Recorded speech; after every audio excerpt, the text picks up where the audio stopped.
Philadelphia, the scene of our next 3 games of the NBA Finals. Hits from downtown in the face of Philadelphia. Sixers starting to lose their composure here as they feel their season slipping away. Back-to-back titles for the Los Angeles Lakers. A whole lot of Shaquille O'Neal. That's all it was.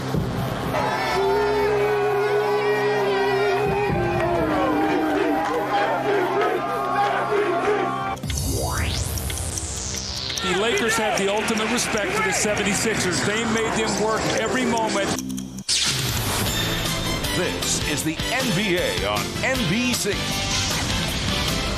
A capacity crowd, better than 20,000 turning out at First Union Center in Philadelphia for the defending NBA champion Los Angeles Lakers and the best in the East a year ago, the Philadelphia 76ers.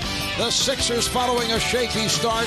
Coming on, they've won 6 of the last 7. They're back to the 500 mark at 21-21. While the Lakers, following a blistering start, have struggled recently. They're now 29-11. They are, though, in the number 3 spot in the West.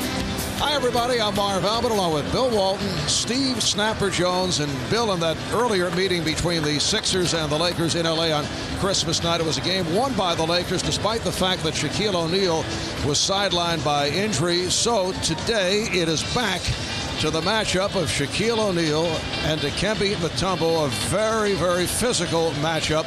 And as you recall, during the course of the NBA Finals, a matchup that is difficult to officiate.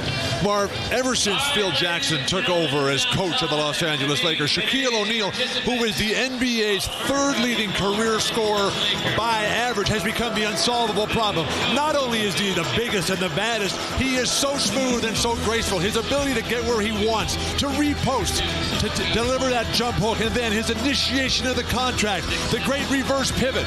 Shaquille O'Neal is so tough, so very, very difficult for Dikembe Mutombo. But Larry Brown feels that it's not just the foul trouble in the defensive end for Philadelphia and Dikembe. It's also the ability for someone besides Dikembe in that front door to come up with some offensive firepower to take some of the game away from Big Shaq.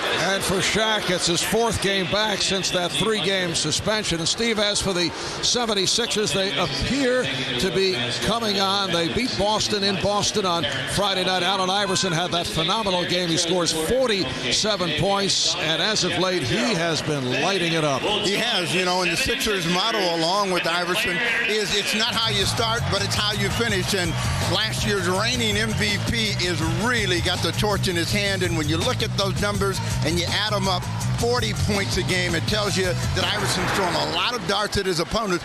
Better thing yet, he's shooting a high percentage. Now, there's a big sign around here, Marv, that says, do you have the answer? Phil Jackson may not this afternoon. All right, so coming up, it's a matchup of the 2 teams that met in last June's NBA Finals, the Sixers and the Lakers, from the city of brotherly love.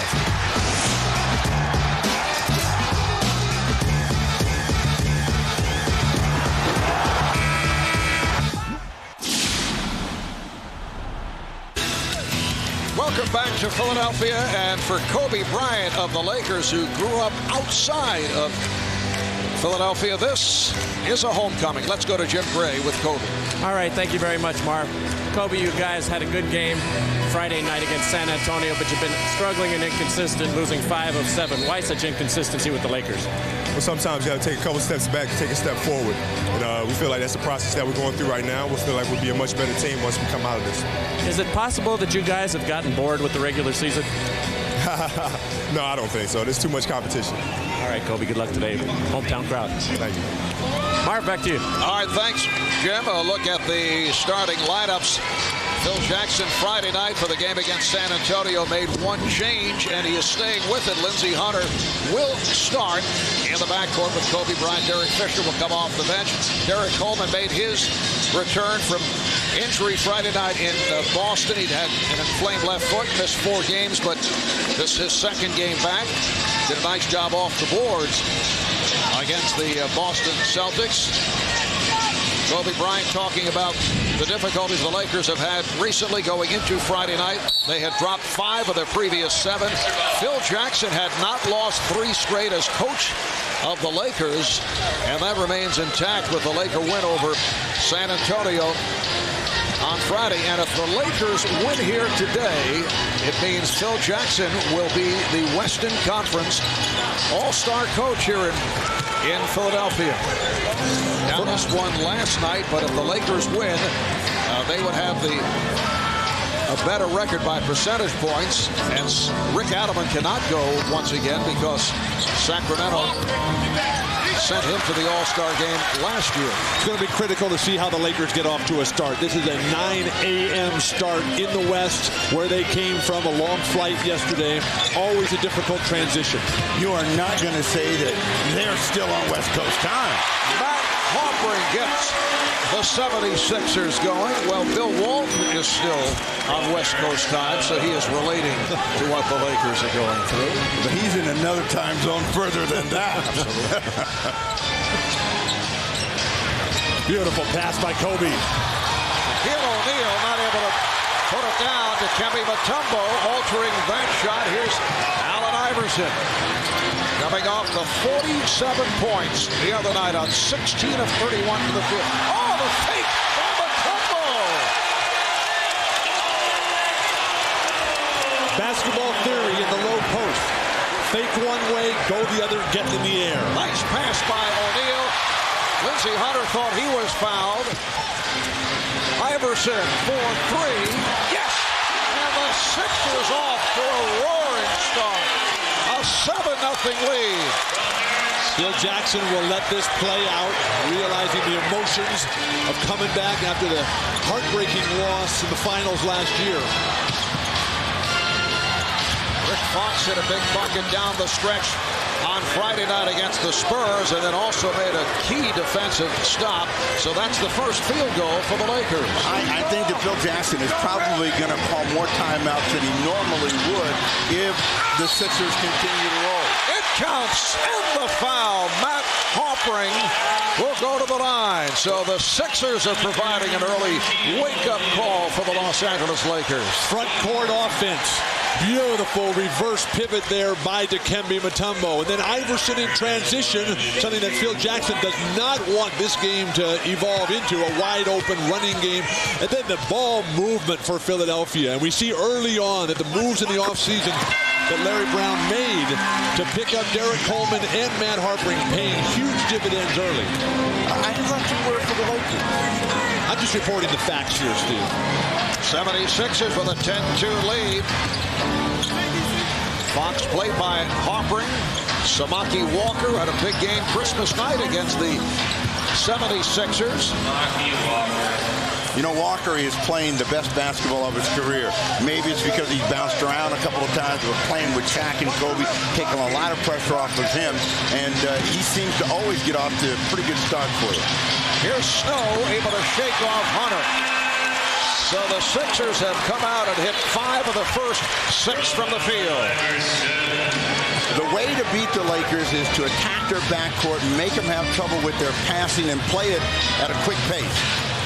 And the quick pace continues. Lindsey Hunter knocks it down. Sixers with a 12-6 lead. The last time the Lakers played here in Philadelphia was Game 5 of the NBA Finals, 5th and final game last June the 15th, when the Lakers won the championship, and that was their 23rd win in 24 games.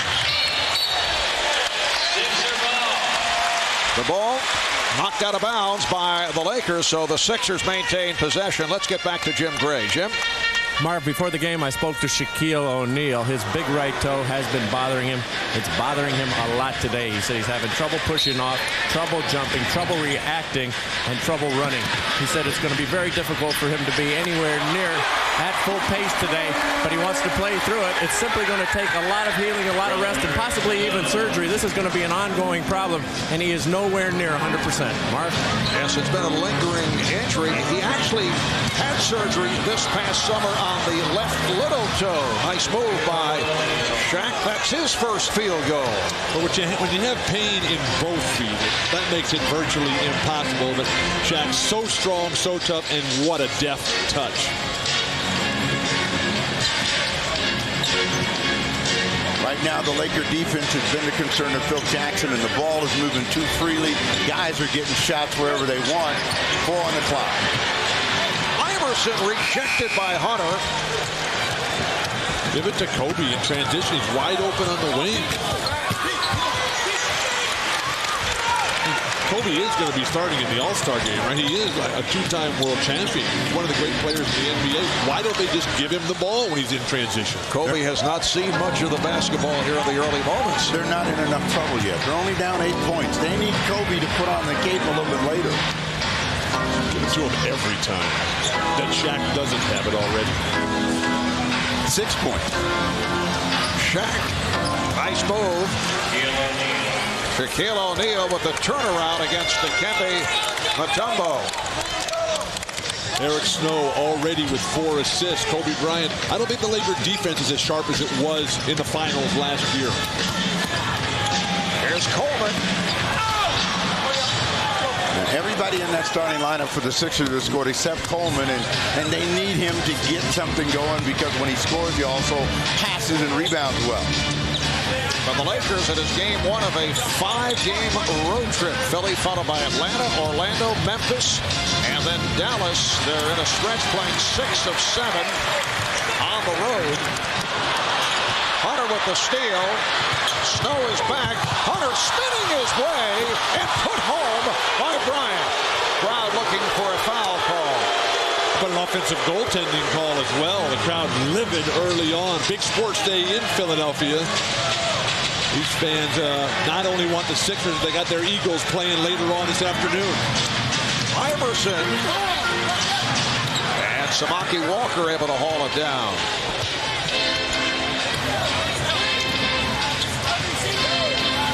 Shaq with good possession. Backs his way. Nice tip out by Derek Coleman. Should have been a traveling violation on Shaquille. Iverson whipping by Lindsey Hunter. So the Sixers now lead 16-12. Remember yesterday, Phil Jackson told us I'm going to try to limit those quick bursts from Iverson, but he's been out almost every time. Shaquille O'Neal draws the foul. He's headed to the line. A timeout is taken with 5:34 to go in this first quarter.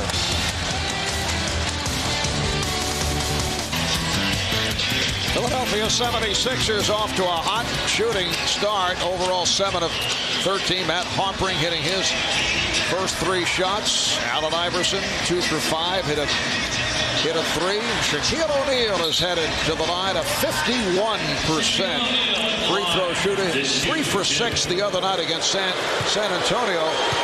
Went to the line in the final seconds, missed the first against the Spurs, and then hit the second, which turned out to be a significant free throw. With Shaquille unable to practice because of the lingering foot problems, it makes it very, very difficult for him to get any sort of rhythm whatsoever. Free throw is always a struggle with Shaquille. I was amazed that he only went to the free throw line a few times. I know you're not going to say it's his lack of ability to practice that hurt his free throwing, because he has been an awful free thrower his entire NBA career. How can your game be sharp when you're unable to practice due to physical limitations? You can stand around and shoot free throws. Here's Derek Coleman. And Shaq handling. Takes it up to Bryant. Shaq gets down deep and is fouled. Derek Coleman came over to help out. Shaq looking very active, though, this first quarter. Looked like there was nothing wrong with his feet or toes on this one, as he was leading the break and right down the middle. And this is when he's most dangerous, when he can run right down the middle of the court. There's nobody big enough, strong enough to keep him out back at the line. But look at the great centers in NBA history. 2 of the best at that, well, 3 of them would be Hakeem Olajuwon, Wilt Chamberlain, and Moses Malone. It's just running straight down that lane, getting underneath the basket, unfolding there with the reverse pivot, and then delivering after you get a great post-entry pass. Eric Snow walking by Shaquille O'Neal had something to say to Shaq. Obviously an editorial comment about the free throw stroke. Well, Eric Snow is playing phenomenally early on. The Sixers have 7 hoops. Snow's got 5 assists and 1 of those 7 hoops. Sixers up by 3. Iverson asking for the screen, and there finds the wide open Matt Harper. What balance. Larry Brown telling us yesterday that as Iverson isolates their teams come to his own defense. Here's Fox. Rick Fox hitting on his first 2 shots. Sixers now lead 18-15. And that is a big sign and a plus for Phil Jackson. Fox has been very erratic this season in making shots. Iverson with 7 points. This game going at a very fast pace, in particular when you consider a noontime start. This is a Dallas Maverick pace. Minnesota Timberwolves. Samaki Walker rebuffed. Hoppering. Now Snow sets it up for Iverson. Whipping by Walker for the reverse. Steve, you mentioned that Allen Iverson being in such a zone, averaging 40 points a game over the last 7, forcing Phil Jackson to take a timeout. Larry Brown said that Allen Iverson had his best game of the season Friday night in Boston. He's on his way to a similar performance today. Spectacular basketball here at the start. Just under 4 to go in the first. Allen Iverson exploding along the baseline, and the Sixers lead by 7. Allen Iverson off to the fast start. Kobe Bryant not seeing the basketball. He's attempted just 1 shot to this point. Derek Fisher has checked in for the first time. Robert Horry has come on. But I'm sure, Mark, part of that conversation was, let's get number 8 in the ball game. Let's find out whether he's got the torch in his hand or not. Corey Blunt, Roger Bell, and the newest 76er, Derek McKee, have come on now for Larry Brown. Here's Iverson. Blunt, who was a question mark because of back spasms, giving it a shot. This Sixer team is better than last year's NBA finalists. They're the league's best defensive team by the numbers, and with Derek Coleman and Harper. Oh, beautiful passing, Shaq. Gorgeous backdoor pass for Robert Horry. That was Johnny Red Curve. That's so much for defense, too. I mean, you know, the guy walked right down the lane. This is a Sixer team that you get the idea that is evolving. It's been a roller coaster season. Foul is called. They lose 5 in a row. They win 7 straight. They lose 9 out of 10, including that 7-game losing streak. And then they turn it around. They won 6 of the last 7. Kobe Bryant called for the foul. There you see the ups and downs that the 76ers have gone through. And they have won 6 of 7. And extending that, they've taken 9 of the last 12, all in the month of January. Like the Portland Trailblazers this season, a ton of health problems early that are now being resolved. Well, the problem they're going to have right now is getting the ball in the air. Roger Bell not able to make contact with the rim. It's a 24-second violation. The lineup that the Sixers have relies heavily on Iverson to score the ball, to make plays for everybody else. Derek McKee, Corey Blunt, Mutombo, and Bell all are going to need some help, so they're going to have to move the ball, move themselves a lot quicker, or we're going to see more shot clock violations. Derek McKee in his 7th game as a 76er. He's here for his defensive skills. Played for Larry Brown with the Indiana Pacers. 4 years there in Indiana. Larry Brown traded Detlef Schrempf to pick up Derek McKee with the Pacers. Well, McKee knows all of those veteran tricks, and he's very, very smart. When he first came in the league, he was a reluctant offensive player and just decided to become a defensive specialist, but he can still score the ball, and he'll have to take the open shot and make it, because I'm sure Phil Jackson is going to say, with those guys out there now, we'll just guard Iverson. McKee called for that reach-in foul. Aaron McKee, incidentally, is out of action today as Shaq tried to go glass. Very sad about Aaron McKee. We hope he's all right long term. Suffered a mild strain to his left Achilles tendon on Friday night of the game against the Celtics. An emphatic block by Shaq. It's a 3-on-2. Fisher. Blistering pace here.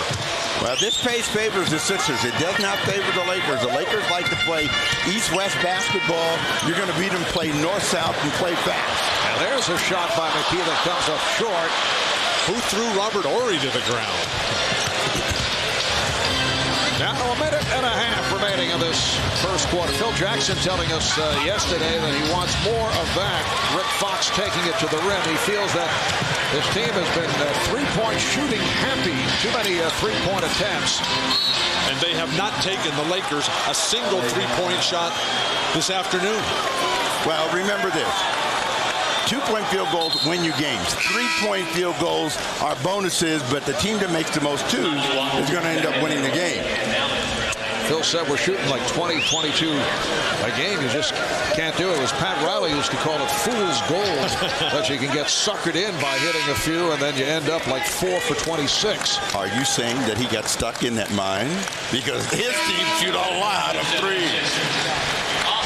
I think Pat is very flexible. He's changed his team over the years. Hey, the Heat are playing better basketball. They trounced New Jersey yesterday. Now, they've had some quality wins here of late, and beat the Lakers. The speeches are more believable now from Pat Riley. Speedy Claxton has come on for the Sixers. Devin George now on the floor handling the ball for the Lakers as we approach 1 minute remaining in this first quarter. Oh, the backdoor pass intended for Kobe Bryant, but he came up short. Kobe was saying, throw it higher, and Horry immediately said, my fault. They get more scoring out there. Coleman's back, Claxton and Iverson all can score the ball. Iverson. Coleman missed the tip. Coleman on the follow. Aaron Coleman able to hang in and score on the follow-up shot. The Sixers lead by 7. 2 for 1 time. Lakers have to attack quickly. Claxton picks up the foul. But when Shaq goes to the bench, everything changes for Los Angeles. Phil Jackson would just as soon play Shaq 48 minutes, telling us that before the game. But Derek Coleman now, knowing Samaki Walker and Robert Horry, the only big guys in there for Los Angeles, easy pickings on the offensive glass. That was the 4th team foul on the Sixers. Robert Horry with a nice turnaround for his 2nd field goal, and the 76ers have a 24-19 lead. Allen Iverson's taken 11 shots already, and look for him to take the final one here of the first quarter. Get a foul against Devin George, so the ball is going to go on the side. That's their first foul in the last 2 minutes. Next foul puts the Lakers over the foul limit. Eric Snow wants to get in the game a little bit too slow in doing so. 6-second differential between the game clock and the shot clock. Double team off of Blunt or off of Derek McKee here and help Fisher on Iverson. You see they're zoning up Iverson, not letting him have a lane to penetrate. 24, no, it's waved off the script by Bryant, who takes all the way. Yes, and it counts. Phenomenal play by Kobe Bryant. First on the defensive end. Become one of the league's great defensive players. Separating himself from guys like Tracy McGrady and Vince Carter. Now all of a sudden Kobe Bryant has a chance to cut into this margin and make it a very respectable end of the first quarter. Anytime you put a lot of defensive players out on the floor, you got to have stops. And Larry Brown gambled, didn't get the scores with the stops, and Blunt is coming out of the ball game. Eric Snow back in. Now was called on Derek McKee. Brian Shaw now will check in. Both clubs doing a lot of shuffling here in this opening quarter. We're down to 2 9/10 seconds remaining in the first quarter. Kobe Bryant looking to complete the three-point play, and hearing the boos here in his hometown. How could they boo him? They just retired his number at his high school last night. That's embarrassing. All right, there's Iverson. Can he get it off? He does. 12 shots for Allen Iverson in the first quarter. And counting. After one, it's the Sixers, 24. Lakers, 22.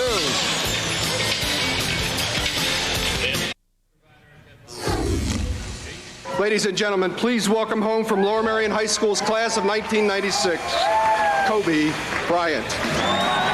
That the scene last night as Kobe Bryant returned to his old high school. He graduated in 1996. His number was retired. You see Shaquille O'Neal, one of 6 teammates who went out for the ceremony with Kobe. There you see him with his former teammates and former coach. His number was permanently retired. No one will ever wear number 33 again at Lower Merion High School. A very emotional night for Kobe Bryant. His parents were there. Samaki Walker, Brian Shaw, Devin George, Mark Maston, Rick Fox, as well as Shaq. Kobe said today it was just an awesome, great feeling. He was thrilled to be back with all of his old teammates. It really was something special for him, something he said, Marv, he will absolutely never forget, and was quite honored. All right, thanks, Jim. We also learned that they not only retired Kobe's number, but they forgave those overdue library books several years back. Kobe's finally healthy. And his ribs have gotten better here. He's got a new physical fitness regimen and program there involving plyometrics, and his legs have gotten very fresh. We're seeing that this afternoon. Second quarter underway. Marv Albert, Bill Walton, Steve Snapper Jones, Jim Gray from the First Union Center in Philadelphia. Second meeting of the regular season between the Lakers and the Sixers, and Robert Horry is feeling it. That's his third field goal of the game. Is tied at 24. Phil Jackson, who obviously loves Robert Horry, would like him to take more shots. Claxton. McKee. Whoa. Looked like he wanted to give it up, had nowhere to go. Well, he wanted to pass it to Harper, and the lane closed, so he thought he'd throw it up in the air. He almost got lucky. Let's see how much passing the Lakers do without Shaq in, and how efficient their triple post is. Run everything through Kobe here. And Kobe Bryant taking advantage of the size differential against Speedy Claxton, who happens to be a very fine defensive player. Philadelphia has to get Derek Coleman involved. Now's a classic opportunity because Shaq's on the bench. First time the Lakers have led. Offering. Rebounded by Horry. This has to be frustrating for Philadelphia. They played so well. Everything was going their way. Shaq's out of the game, and the Lakers are still surging and taking control, gaining momentum. Samaki Walker called for the offensive foul. Lakers have reeled off the last 9 straight points. We go back and take a look at the hoop by Kobe Bryant. You can see he's eyeing the defensive Coleman. He knows where Speedy Claxton is. He can jump over him. Now, when you got that kind of size, I don't care how good you are. You're a little man playing a big guy, and you're going to get toasted. Was that the triangle or just great talent? Well, that was great talent. Sixer ball. It'll be 76er ball. Larry Brown now has a backcourt of Allen Iverson and Speedy Claxton. He has Derek Coleman, Matt Hoppering, and Derek McKee up front. Last year, Marv, Bill and I did a lot of games in here, and the Sixers are very streaky. They bust out, and then they cool off, then they come back, and the guy that's got to lead them is Iverson. So he's got to get a little bit more rhythm in his offensive game here in the second quarter. There's no runouts for Philadelphia right now. It's a structured, organized game where it favors the Lakers, and Horry continues to look for his shot. A quick release 3 by Horry, who has 9 points. He's 4 for 4 from the field. 9 points in 6 minutes for Robert Horry. Robert thinks this is a playoff game. Who can forget the job he did in the finals last year? And every finals he's been in. Will travel. Horry's been banged up. He's got a very sore hamstring. His biomechanics are just not right, but when he's got this stroke going, he's looking to take it early with that step back to gather momentum and rhythm. He's awfully tough. Phil Jackson is saying, and you mentioned he's a big favorite of Phil's, but Robert doesn't seem to get fully interested until late in the season. Once again, had a tremendous run in the NBA Final. Was one of the stars of the Houston Rockets back-to-back championships. Robert Horry likes to play in October to let you know he's on the roster, and then he likes to make big news in May and June when everybody else has forgotten about him, and somewhere in between, Robert Horry disappears. Kobe goes out of the ball game, so the 2 big stars for the Lakers are on the bench. Horry at his best playing with a dominant center, Shaq and Hakeem. He was a center in college where he learned to feed the post so well. Kobe picking up his second foul, so took a seat. Nice move by Derek Coleman. So that ends a 12-0 run by the Lakers. Philadelphia trying to exert some pressure defense, keep the Lakers from getting where they want, when they want. Well, with this lineup, Fisher and Hunter out there, you're going to get some ball handling mistakes if you keep the pressure up. Horry coming up short on that three. Walker, nice play. Samaki Walker on a quick release in that post move. So the Lakers now lead 31-26. In the Christmas Day game, it was Samaki Walker with 18 points, 10 boards. Larry Brown irate with those kind of numbers from a role player, Samaki Walker. Iverson is fouled by Fisher. Timeout taken with 3.5 gone by in the second. Lakers up by 5. Jim Gray back in Philadelphia. Everybody, you remember this guy. He's from Lovetron. You remember that planet. Chocolate Thunder. Daryl Dawkins, former 76er, now a coach in the USBL for the Pennsylvania Valley Dogs. Daryl, you gave out a lot of punishment, and you received a lot of punishment. What about the power of Shaq? Well, Shaq, he got one dunk. I call him monstrosity. Get your coat bag, get your head, and run. Because when he dropped down on your opponent, it's just begun. I mean, this cat, it's impossible to stop. He's just too big and too strong. Now, Kobe is another guy. You held him in your arms when Jelly Bean Joe was a player here with you. Did you ever imagine that Kobe would develop into what he has? No, I remember Kobe was knee-high to a ducktail. I call Kobe Wile E. Coyote because anything Acme sell, he'll try. He's a great kid. He's been playing great ball. Now, you were an original funny guy. What are your thoughts? Yeah, you were. I mean, in your time, you were way ahead of it. Now you hear all these guys trash talking. Are you offended by it, or where do you come down on it now? Well, these guys talk trash and can't back it up. I got a good godfather, Nick Antonelli, say they can't back it up, dork.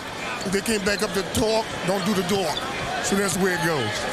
You're going to be coaching with Chuck Daly. You'll be coaching the rookies here during All-Star Weekend. Chuck Daly, my main man, the Joker from Batman. Chuck Daly is the original Joker from Batman.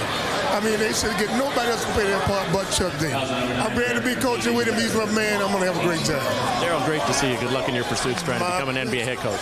My pleasure. He'll be coaching against Billy Cunningham. He'll be Chuck Daly's assistant. I got one for Billy, too. All right, Mark. Oh, goodness gracious. First time Jim Gray lost control of the microphone. Oh, I miss Daryl. How did you guys fare going head-to-head? Oh, I'd love to play against Daryl. He was so much fun. He tore up the locker room there, and they never let him forget it. Mitch Richmond has come on for the first time for the Lakers, and Shaquille O'Neal powers his way against Dikembe Mutombo, who felt there should have been an offensive foul. I would have loved to have seen Daryl Dawkins play against Shaq. Daryl was so strong. Lakers have a 9-point lead. The Sixers have gone cold after the good start. Coleman tipped home by Mutombo. Robert Horry playing terrific defense on Derek Coleman. But they're going to have to quicken the pace. They got to get back, pressure the ball, make some mistakes so they can get some runouts and some quick scores. They're not going to beat the Lakers in a half-court game. Last year's championship series, it showed that. And Shaq is really passing the ball well today. Once again, Shaq goes against Mutombo. Here comes Claxton. 76ers with a 3-guard set. Claxton, Snow, and Iverson, along with Coleman and Mutombo up front.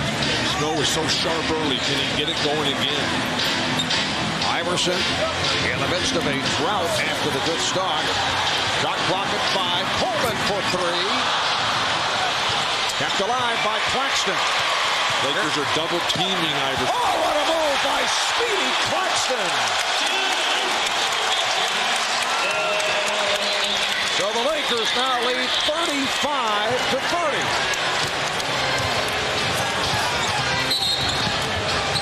And the call away from the ball. Foul on Coleman, his second.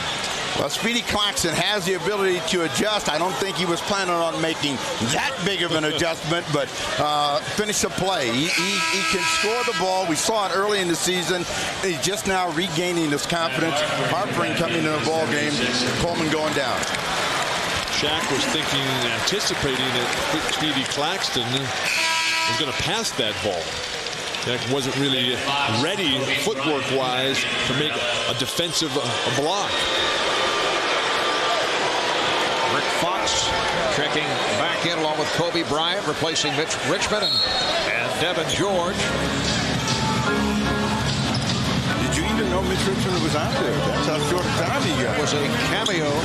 He hasn't been playing much. Here's Bryant. And a loose ball foul. It's on the Lakers. It's on Fox. Was that the Lakers' first three-point shot, or did Horry make a couple? Horry made one. Horry hit one earlier. 1 for 3 from downtown for the Lakers. That one came at 9 o'clock, Marvin. Bill had not arrived. Phil Jackson said he wants 4 or 5 passes in the triangle offense before any of these wild shots up from the perimeter.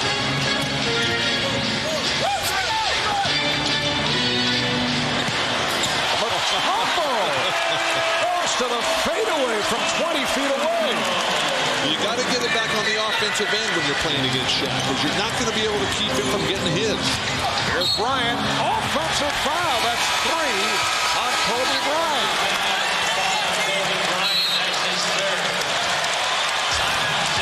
The 76ers have moved within 3 with 5:32 remaining in the half. The contributions of Eric Snow are small and subtle and sometimes very unappreciated, but everybody here in the building is appreciating the fact he's able to get in front of Kobe Bryant, pick up that 3rd personal foul, and number 8 will have to sit for the final 5:32 of the first half. And where does the offense come from now for the Lakers? Right back to Shaq, get everybody moving. Horry, Fox, Fisher has to come alive. Who's going to bail him out at the end of the shot clock, though? 6 straight points for the 76ers. They're now within 3. Lakers have led by as many as 9. Lindsey Hunter able to reach for that rebound. Hunter and Fisher in the backcourt. O'Neal up front with Fox and Horry. Robert Horry, a pleasant surprise offensively. Question mark with that nagging hamstring injury. And a foul is called. It is on Iverson. Derek Fisher going to the free throw line, never fouled jump shooters. One of the reasons that Phil Jackson put Lindsey Hunter into the starting lineup instead of Derek Fisher is he needed somebody to stabilize that second unit here.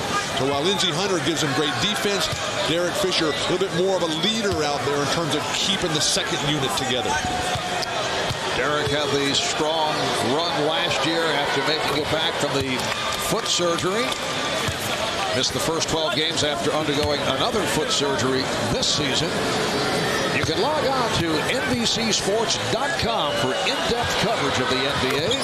Steve Snapper Jones will focus on what must be done to prevent more incidents like the recent one involving Shaquille O'Neal and Brad Miller and Charles Oakley of the Chicago Bulls. Plus, email Bill Walton your NBA questions. It's all at NBCSports.com. Allen Iverson. That's his first bucket in a while. Now has 11 points. Bill, what do they do when they're both playing at the same time since one guy's supposed to stabilize the other? Well, that's because Kobe's in foul trouble. I think Derek Fisher's better with the ball. Lindsey Hunter better off the ball. 8 rebounds from Mutombo. Iverson with the step. And the call against the Sixers. Offensive foul on Iverson. It looks bad. It looks very bad. I am the smallest guy out here. I run into Shaq, and it's an offensive foul. How can that be? And he took a pretty good shot on the bridge of the nose.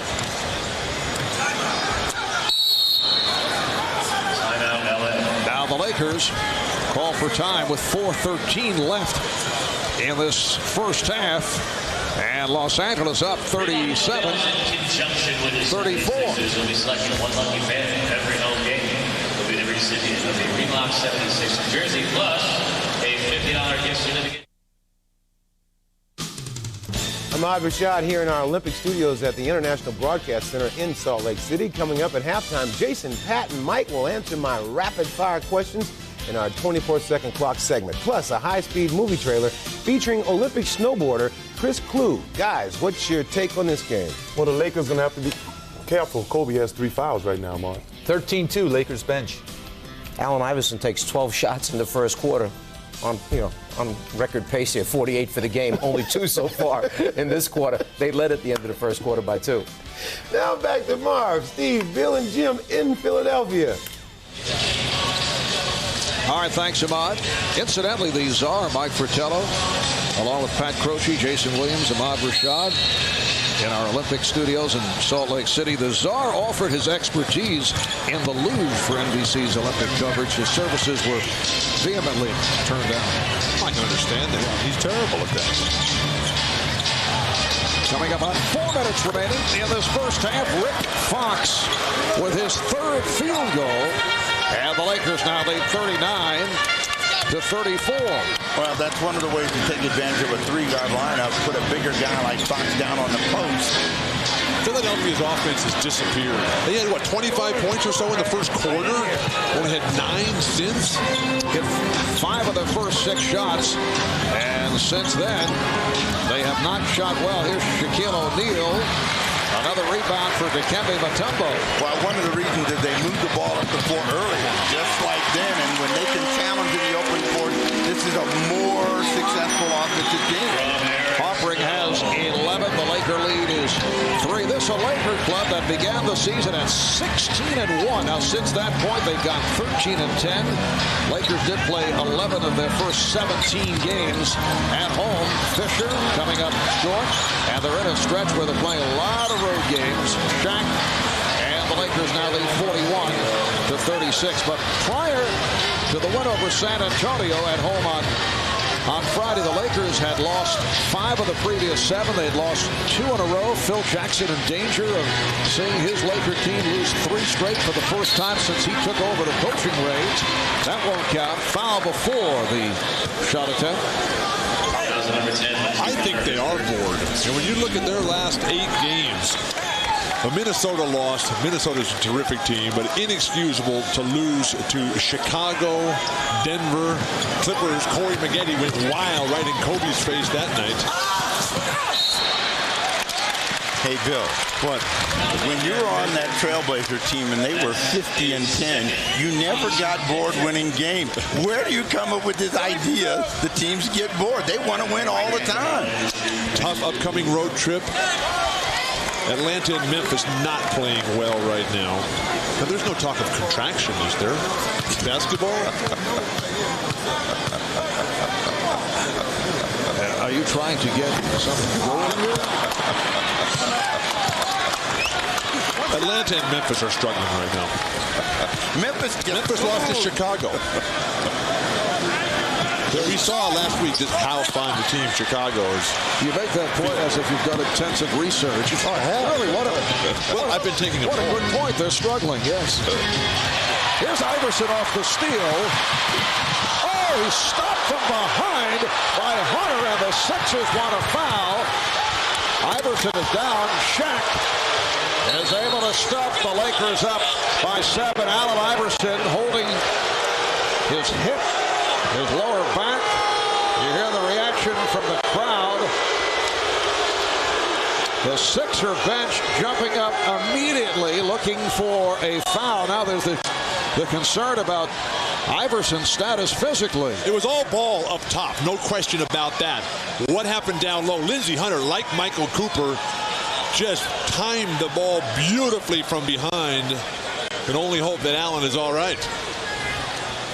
Lindsey Hunter with those long arms, one of the reasons that the Lakers were looking to add him to the squad for his defensive work. Well, they're talking about a collision that drove Iverson into the seats, and you take a look at it at full speed, and this is the reaction, bang, right from the rear, and on his back he goes. And remember, a year ago, Iverson had the bad hip, had to struggle through that and into the playoffs, and there were games that he missed that hurt the Sixers. So this is one of the most resilient guys in the league, and we'll see how he responds at the break. It was not a foul. It was all ball, no body contact whatsoever. 76er trainer Lenny Currier checking out Allen Iverson. So when you get knocked down, it's not a foul. I don't know how he went down, but there was no contact while players were in the air. Iverson headed headed back to the 76er locker room. Here's another look at it, and you can see he lands, might have hit the camera. Well, they have those runways there for the players. Foul on Fox, and you hear the sarcastic roar from the crowd. There's the camera. Apparently that's where Iverson landed. And this is the runway right here, that little red striping for the players to run through on their layup attempts. Allen gets a little bit to the outside of that and runs into difficulty. Lakers over the foul limit. Eric Snow to the line. Let's go over to Jim Gray. Jim? Marv, I just spoke to Allen Iverson as he was coming off. He's gone back to get some treatment back in the locker room. He said it's right above his hip, on his back, and on his side. He is in a tremendous amount of pain. He was having some trouble breathing. They're going to examine him right now, the doctors and Lenny Courier. They'll look over him at halftime, and they'll try and get him back to play. But right now, he's in quite a bit of pain. Marvin? Thanks, Jim. Just under 2 to go in this first half. Nice pass again from O'Neal. Ori not able to convert. Roger Bell draws the foul. Now that is beautiful Philadelphia basketball. Dikembe Mutombo, phenomenal defensive stand there.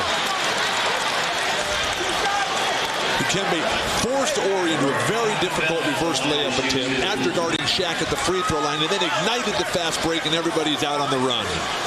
And you get the finish, and Raja Bell turns his ankle right at the end, and when the Sixers were getting over their injury problems, looked like they may pick up a couple extra, or he didn't want that layup. He made no attempt. That was a sad attempt he threw out.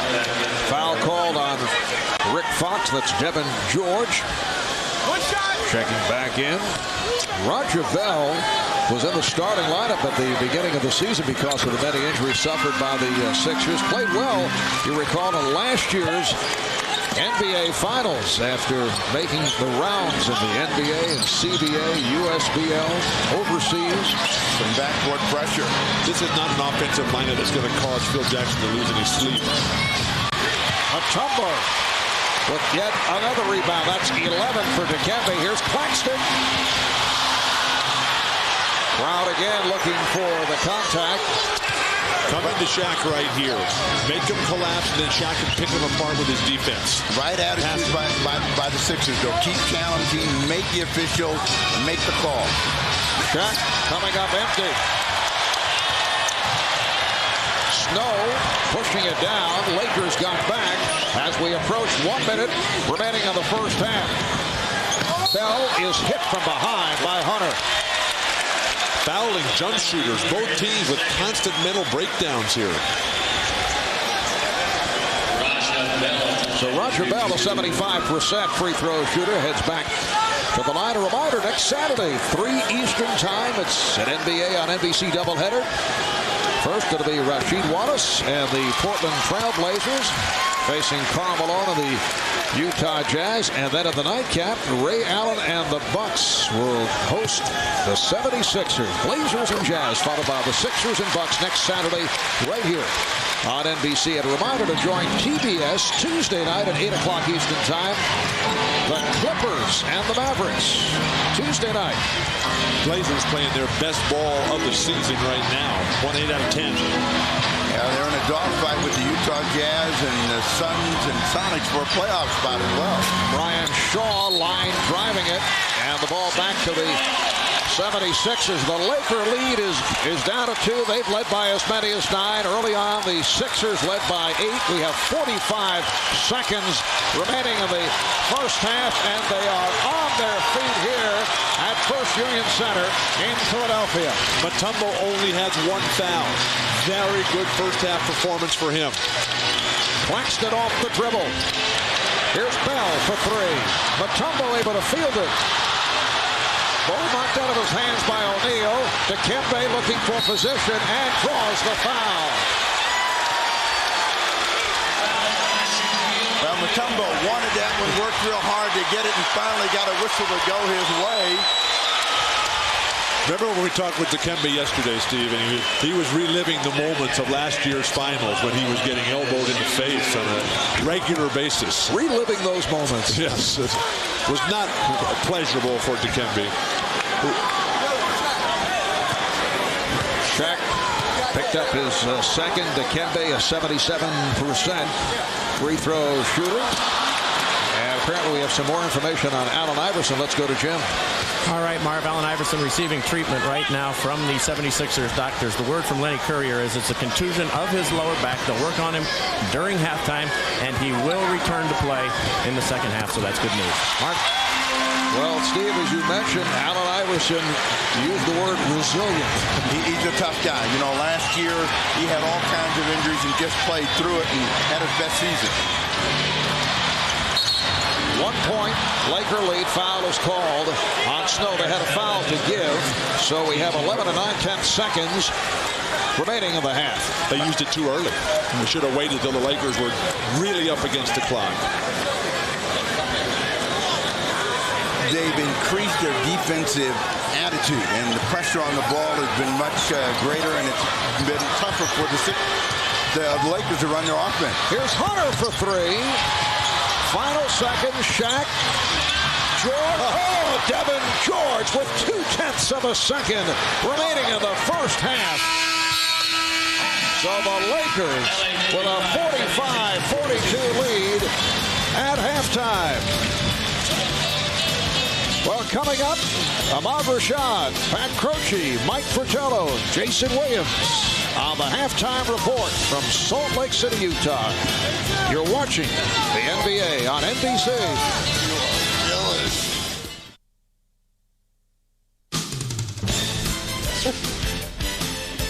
Halftime in Philadelphia, where the two-time defending champion Lakers lead the 76ers 45-42.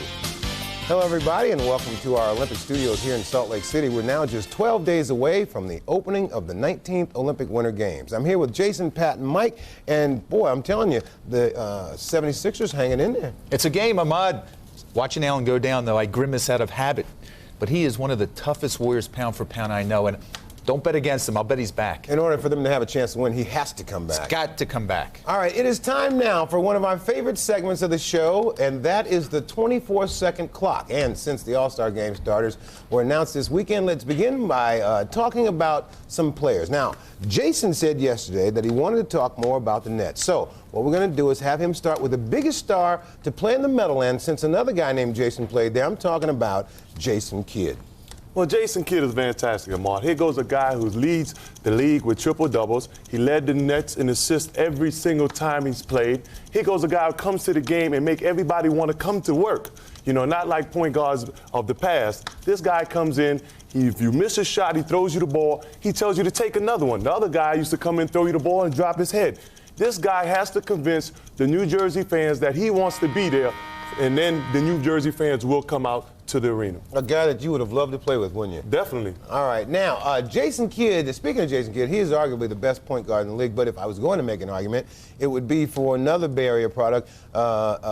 So when I go to Pat, his assignment will be to take on the other guy that I was talking about. That is Gary Payton. Oh, Gary Payton. 7-time All-Star, and he's not starting this time. And scores about 23 points for Seattle and has a career high right now of 9 assists. I think he's third in the league behind Miller and Jason Kidd. He's tough. Oh, you know, we call him on the defense the glove. Well, this year it's an iron glove because for the first time in his career, he's strength trained. He's weight lifted. And he's being a leader on and off the court to the young players like Rashard Lewis and Desmond Mason.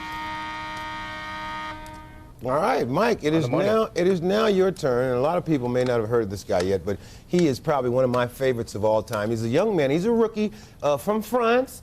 He's Paul Garçon, right? No, first of all, he is not from France. He's from Spain. It is Pau, and it is Gasol. He's a rookie. He's a rookie, but I'll tell you this about him. He's 7 feet tall, 230 pounds, 21 years old. When he was drafted, he was compared to Dirk Nowitzki and Kevin Garnett. Big men with skills. Go back.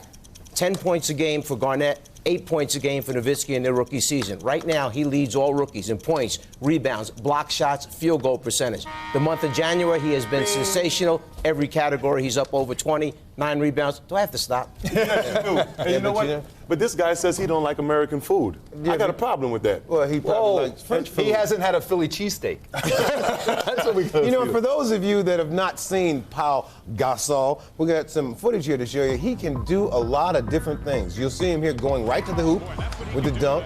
Now, nice little runner across the lane. You are right. He doesn't like American food. Look how skinny he is. But he's got game. He's shooting over 50% from the three-point line. This guy is really talented. You sure he's not French? Does he like any food? Okay, now we're going to mix it up a little bit for round 2 and go back to Pat. Now, if I told you I'm thinking about a leading Western Conference team with an all-star who's one of the best players in the league, you'd think I was talking about the Sacramento Kings. But I am not. I'm talking about the Minnesota Timberwolves. The Wolves, one of the top 5 teams in the league. I know they have 33 wins. They score over 100 points. Exciting team, led by one of my favorite players, Kevin Garnett. Riding shotgun, he has Wally Szczerbiak, who's 2-guard right now, shooting over 50%. They've overcome a lot of adversity, losing 4 first-round picks. 1 has been reinstated. The loss of Joe Smith, who's now on the team. And I think for the first time, they will be out of the first round. That was perfect. That was absolutely perfect. Now, in the NBA, when you look at certain teams and they have no big men, the first thing the fans say is, why can't they get a big man? But the fact of the matter is, they're very, very hard to find. So if you're a team that needs a big man, Mike, where do you find one? Well, no question, big men are a premium to come up with. If you want to go the free agent route, you could go Olden Polynice, Otis Thorpe, Dickie Simpkins, Chanel Scott. If you want to go the trade route, the biggest name out there right now, Mark Jackson from Golden State. Remember, because Golden State matched the contract offer, he has the right to veto trades. He said only 3 teams, Orlando, Indiana, Memphis. This week, Phoenix was thrown into the mix. Already, Orlando has said no interest, Memphis no interest. Michael, who is going to pull the trigger and have the approval of Golden State? Well, the obvious one to me right now might be Indiana. They just lost Al Harrington for the rest of the year with a torn ACL. They may need a big man replacement. Well, I tell you what, Mark Jackson got to quit feeling like he's been dissed and go out and play. You know, this is a business. This ain't the playground. All right, so now our last one. Jason, it's your turn again. Let's go, brother. Yes, and yours is about Michael Jordan. You know this guy? I happen to know him. Well, I'm going to tell you right now, I should be fired because I'm the first one who said Michael Jordan would not be here at this time. I thought he'd be injured. You know, one thing about Michael Jordan, he said this would be a journey. This would not be a sprint. He's become a more patient player, and patience brings perfection. I watch this guy go out, and every time I says he can't do it, he goes out and he does it. What else can you say about Michael Jordan, who's the greatest player on this planet, leading the Wizards to a playoff berth? Good gracious. I love it. Good job, Jason. Extra time. I could have used those seconds. And I didn't even want to do that segment. They made me do it. We will be back in Salt Lake City in just a moment. You're watching the NBA on NBC.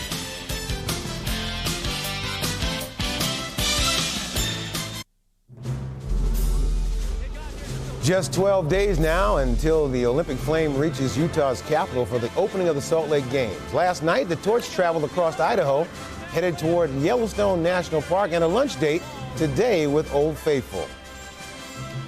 One of the newest sports on the Winter Olympic program is snowboarding, which I can barely say. I can barely do either. Now, it was added in 1998, and one of America's best is 29-year-old Chris Klug, who is starring in an action-packed movie trailer currently running in 5,000 theaters across the country.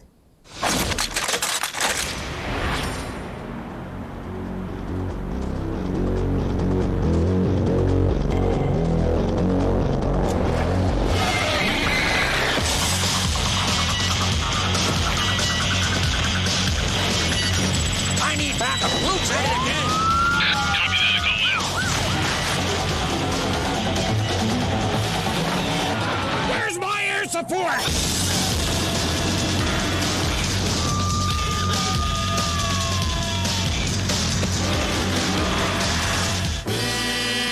Beautiful, she's telling me we'll be wed.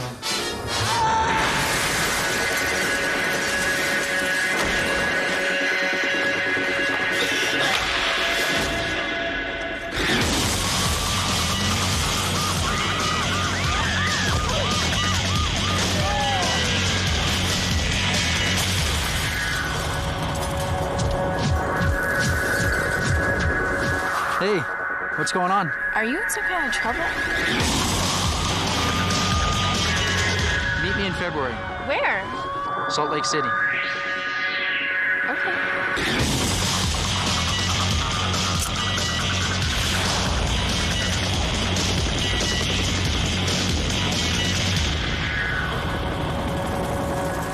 Wow, my favorite part was when Chris laid out that gnarly stalefish there and landed in that goofy-footed tail slide. See, that's the kind of stuff I used to do when I snowboarded. Chris actually has a pretty remarkable story. Less than 2 years ago, he was in an operating room for a liver transplant that saved his life. He suffered from the same rare liver disease that afflicted the late Walter Payton. The surgery was a success, and he was back on his board in just a few months. After a slow start this winter, Klug was in danger of missing the Salt Lake Games, but he managed to clinch a spot on the U.S. team in the final 2 qualifying events. He will compete in the parallel giant slalom during week 1 of the Games. Turning from snowboards to backboards, what should we be looking for in the second half? Well, I think right now we have to look for Philadelphia's bench to pick it up, Ahmad. You know, they're getting outscored right now 15-5. Well, they said Iverson would be back, and they need him. They're 0-7 this season without Allen. I'm not allowed to cheer on the 76ers, but I can say, let's go Eagles! Yeah! We will send you back to Philly for the second half between the Sixers and the Lakers. You're watching the NBA on NBC.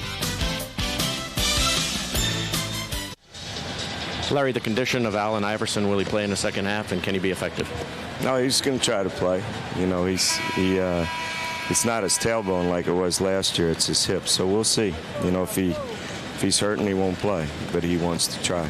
All right, Larry. Thank you for your time. Okay. Marv?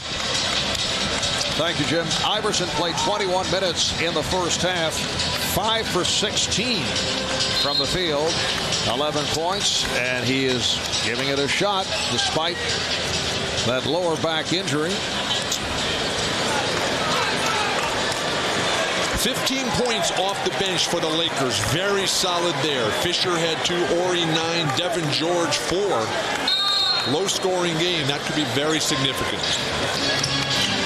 Kobe Bryant playing with the 3 fouls as a result. Only 15 minutes in the first half. 3 for 6, 7 points. Shaq with 11. Shot only 5 for 13, 11 apiece for Iverson and Hopring to lead the Sixers. Mutombo with 12 rebounds. Well, they want to remedy that problem for Bryant right away. They go to him. Kobe able to post up on Snow, and the Lakers now lead 47-42.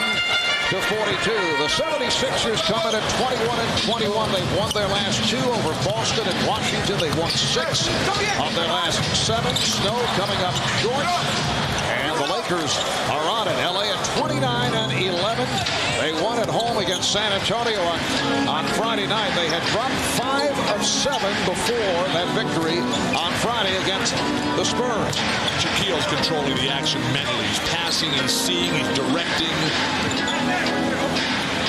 Shot clock at 5 as Bryant misfires. Kept alive. Fox able to slap it back to Hunter. Well, that's what the Sixers can't afford. Do a good job defensively and then give the Lakers a second opportunity. Usually second chances cost you big time. Bryant. And Kobe has come out firing here in the third quarter. He sat on the bench for those last 5 minutes and why can't I get some of this action? If you're Hunter, turn him to the middle here where the help is. Hopring draws the foul. Harpering was so good in the early moments of this game. They went very quiet.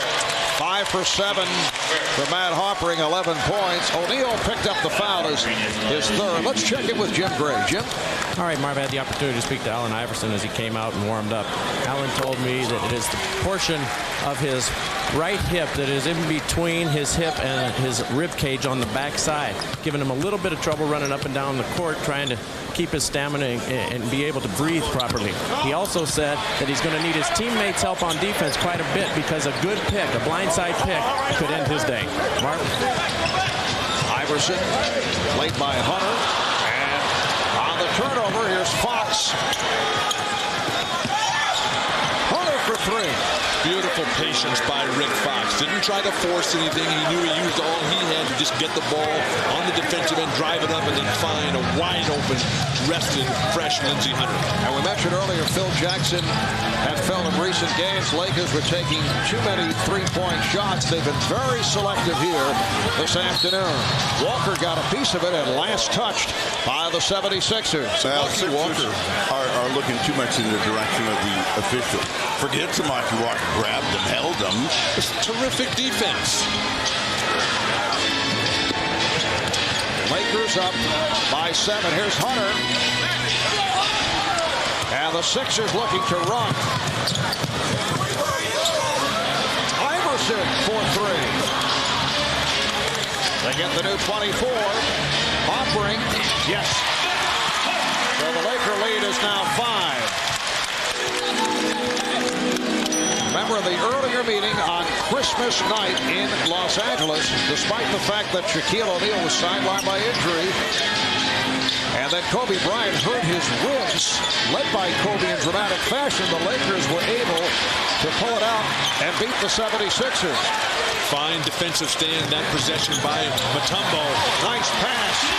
Derek Coleman brings the Sixers within 3.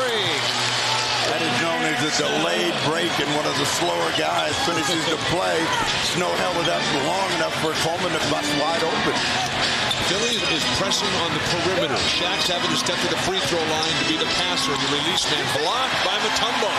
Transition opportunity. Mutombo providing problems here this afternoon for O'Neal. Coleman spinning his way on Walker and deflected out of bounds. How's that not a foul? And Derek Coleman is at the basket making a layup. Somebody just reaches in. It looked like Shaq and just grabbed his arm. That would have been his fork. Derek accepting it. Dikembe did not accept it. I tell you that. He put his hands over his head and said, what is going on here? And it's kicked out of bounds by Harpering. Fox reaching in, and that threw Harpering off. He thought he got fouled, and the Lakers forced another turnover. Turnovers are usually the strong suit of the Sixers, forcing turnovers and scoring out of them, and they're making a couple early ones here to keep the Lakers on the lead.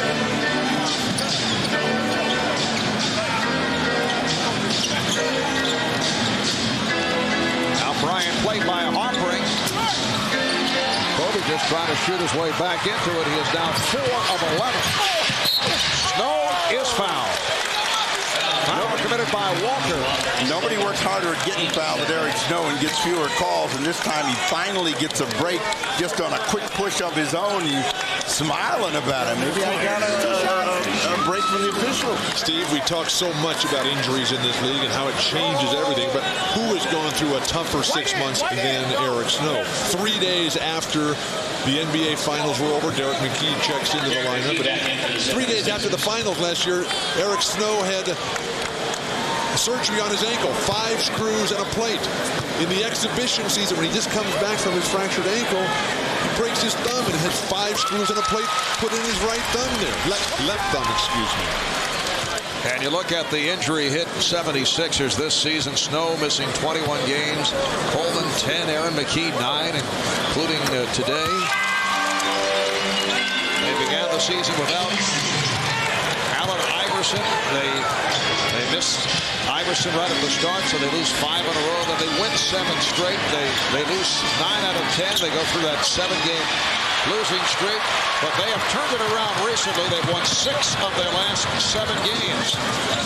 Snow with a crossover, but threw it back out. Here's Coleman for 3. McKee with the save. Here's Coleman challenging O'Neal.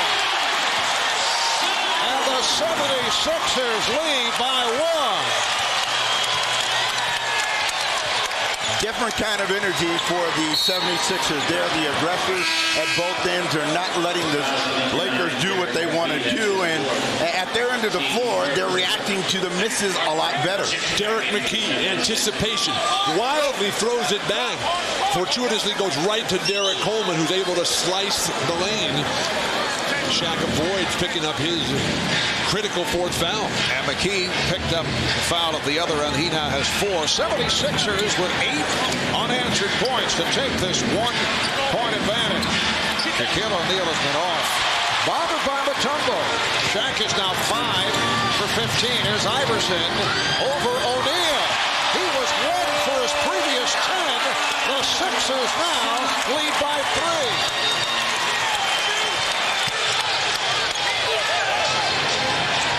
That's 10 straight points for the 76ers. Oh, Hunter with Iverson falling down, trying to take advantage. That's an ill-advised shot by Rinzi. Run and give and go there. What did they tell you? The play is over when your man falls down in basketball. He was wide open.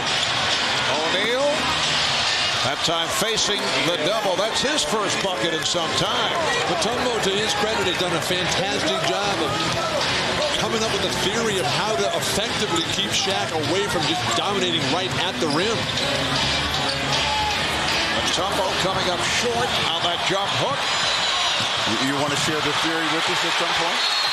And it's a jump ball.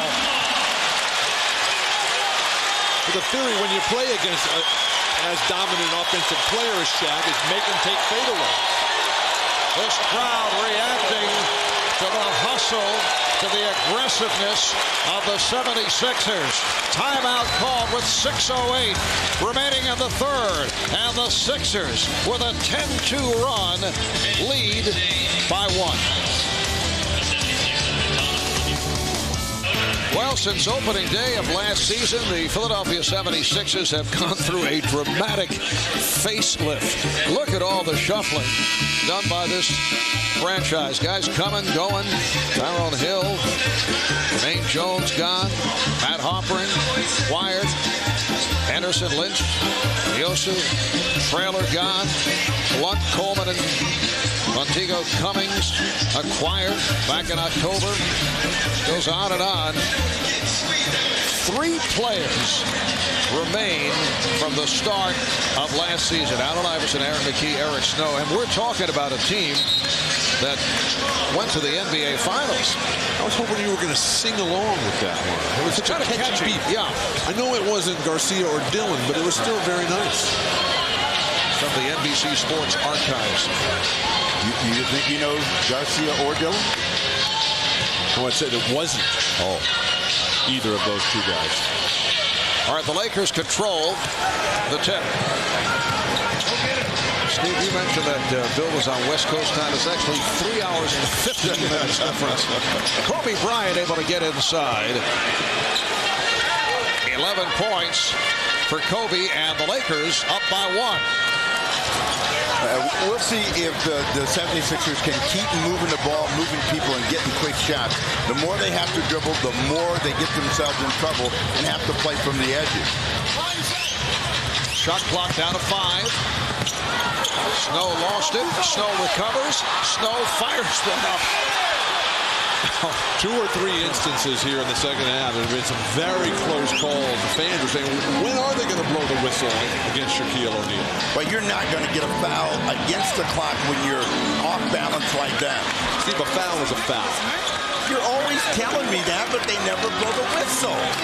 When they don't make calls, that's when it leads to the disasters like we saw with Lakers at Chicago a couple weeks ago. They tackled his head. That was the disaster. Are you guys finished? Almost. Yes, we have had enough. And I speak for the entire staff. Foul is called on Samaki Walker. But watch now, this ball is going to come, and Snow's really got no chance of making that shot. He creates the contact, but he didn't go up with good balance. You're not going to get that call. They never give you that call. Remember when you tried that shot? Shaq's having a tough night. He's got 13 points, 5 boards, 2 assists, 1 block. You have to ask why. I mean, is it Mutombo? Is it the early start of the game? Is it his toe? Probably a combination of all of the above. he hasn't really gotten busy. I mean, it's not like they're just jamming it in there and he's going every time. In the finals, he went every single time he got it. He's been catching, holding, looking around, and sharing the wealth. The scary thing for Philadelphia is that he's not having a great game, and the Lakers are still winning. Lakers up 56-55. Here's Fox. And Mutombo with rebound number 16. Ooh. Iverson to the crossover. Iverson.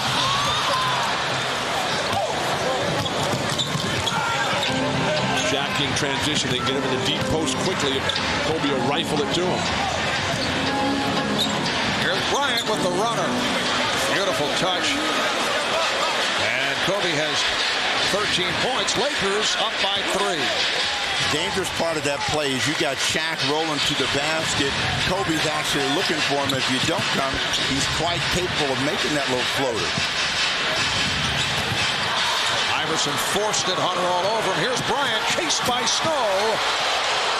And Kobe has erupted these last couple of minutes here in the third quarter. Back-to-back buckets, but it's because of the defense of Lindsey Hunter. He's bothering Iverson with the long arm. Eric Snow able to get inside, so the Lakers now lead 60-57. Well, we talk so much about Philadelphia's league-leading defensive capabilities. It's the Laker defense, underrated, and it's really done a fine job this afternoon. Walker posting on Coleman. O'Neal powers his way. It counts, and the foul. This is why you have to deny penetration. Because as a big man, Dikembe Mutombo, the league's reigning defensive player of the year, he gets frozen when he has to take a step out here. Now, the long, wild rebound comes over the top. Mutombo out of position because he had to help on the penetration. This allows Shaq to establish whatever kind of position he wants. Mutombo collecting his second foul. Let's go over to Jim Gray. Marv, yesterday when we met with Dikembe Mutombo was pretty interesting. Not too many people around the NBA, particularly Shaq's opponents, have been willing to stick up for him with what happened with Brad Miller and Charles Oakley in Chicago. But Mutombo told us yesterday he didn't think that Shaq's response was inappropriate. He says you can't beat up a big guy night in and night out just because he's big. It was a very human reaction, and I support it. Marv? All right, here's Mutombo with a long hook shot. What's your view on that, Bill, as a guy who is involved with some big people? And the timing was all wrong for Shaq. You can't do it once the play comes to a stop. You got to do. There's endless opportunities out there to take care of business. On a rebound, on a loose ball. No place for violence in basketball. Foul called on Snow, and once again O'Neal will head to the line for a possible three-point play. The Lakers 65 and the 76ers 59.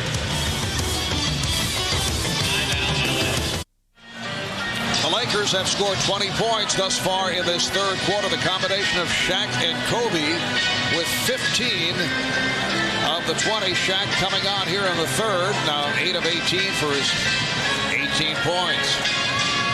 Mutombo with the 9 points, 4 for 5 shooting. Needs more shots there, but with Iverson having missed 11 of his last 13 shots, the Philadelphia offense is going dead in the water. What happened to that UCLA math that numbers get away from you? There's a little delay to notice that, yes. Shaq 2 for 5 from the line. Kind of a long pause. With those double digits, Bill has those problems. It's a mechanical problem. Put it on my headset. Yeah.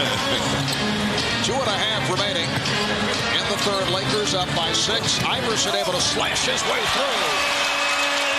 That's one of the ways he can keep Hunter under control. Go right at him. Don't try to go around and go at him and then finish at the bucket. Larry Brown telling us that Iverson gets into his biggest trouble when he comes to a dead stop. Got to keep it moving. Fox is open. Fox taking it to the rim as he walked around Coleman.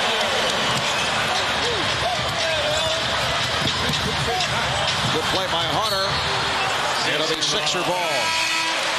Hunter's got some very quick, very active hands, and he wanted a call, but you can see Mutombo step in and say, no. That's a foul, Steve. If you don't call that foul, hand is part of the ball. It's always been forearm. Roger Bell has come on and provide a rest for Derek Coleman, who sits down with 10 points. Lindsey Hunter crashes into Allen Iverson, and it's a good call. Iverson for three. Just under 2 minutes remaining in the third. Lakers in possession. They lead by 4. And Fox lost it. Kicked it out. Fox goes into the defender of the year, and it's a foul. I don't understand you today. Maybe Mark was right about the time. Are you going to join us today? I'm readjusting. I think he's on a 3.5-hour delay. Corey Blunt back on the floor for the 76ers. That's Blunt. Shot clock down to 6. Now they'll give him the shot because he doesn't know what he wants to do. You know, a lot of times when Snow gets that ball against the shot clock, he's not sure where he's going, what he's trying to create. He got stuck, 1 on the clock. Wonderful help defense that time by Robert Horry. It only takes a half second to get a shot up, but you got to get it to the right guy. Seemed like a little quick count on the 24-second buzzer. This game's in Philadelphia, isn't it? Larry Brown can't believe the home court advantage being taken away from him by his own staff. Remember, tenths of second. Tenths of second. It may show 1, but tenths of second. Snow out, Speedy in. Eric Snow got off to the good start, particularly in the assist column. Sits down with 8 points. 8 assists. Speedy Claxton defending on Derek Fisher. Bryant played by Bell. Here's Bryant. Lost the handle, but last touch by the Sixers. Yeah, Bryant is smiling. He's the last guy to touch it. I'm sure if you're the Sixers, you're saying, well, why didn't you call a foul? But watch this ball come flying out of his hands. No guy in white touched it. O'Neal gets the friendly hop. So Shaq with a very strong third quarter. He now has 9 of his 20 in the third. 50 seconds remaining in the quarter. The Lakers lead by 6. Iverson. Transition opportunity for Shaq.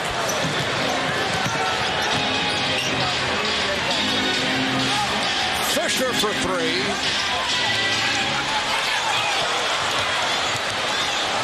Those are the kind of three-pointers Phil Jackson was not thrilled about. How could you not dump that ball into Shaquille O'Neal on that? Here's Claxton.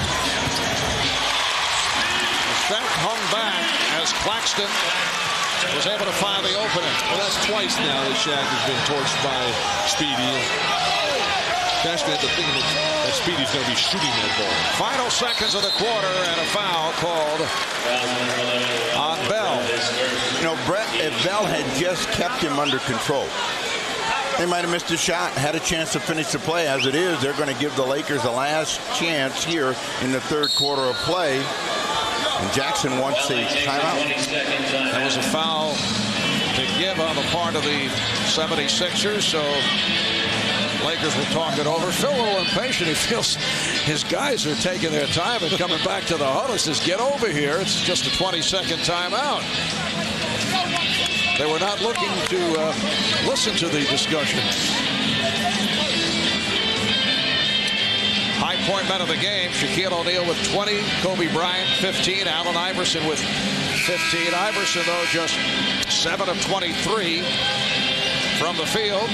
Don't forget, next Saturday at 2 Eastern here on NBC, Ahmad Rashad will host the Fans Ultimate All-Star Preview. We'll look ahead to the big game and break down the top 5 NBA players that you voted for this year. That's the Fans Ultimate All-Star Preview with Ahmad next Saturday at 2 Eastern on NBC. 4 seconds remaining in the third. Horry from way downtown.